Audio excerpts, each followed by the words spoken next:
Korea-Japan tensions are showing no signs of letting up. Seoul's presidential office says Tokyo is in serious violation of WTO principles and international trade norms.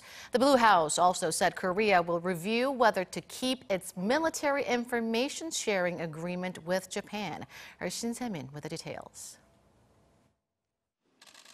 Presidential National Security Advisor Kim Hyun-chong says Tokyo is clearly violating the WTO principles of free trade and international law through its unilateral export curbs, and once again called on Japan to retract the measures. Regarding top Japanese diplomat Taro Kono's remarks that Seoul is not abiding by a 1965 bilateral treaty, the top aide said such claims are incorrect.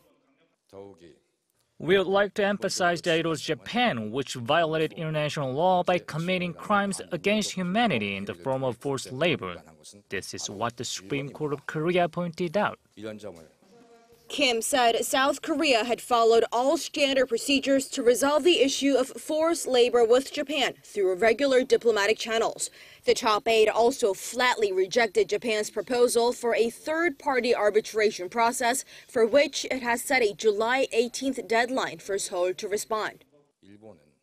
Japan has been repeatedly calling for resolution through arbitration in accordance with the claims settlement agreement, but we have never agreed to the deadline that Japan has set arbitrarily and unilaterally.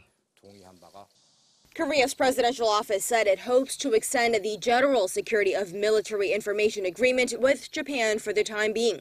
But it noted that the deal will be objectively scrutinized both qualitatively and quantitatively in terms of the information the two sides have exchanged to see how helpful it is to Seoul.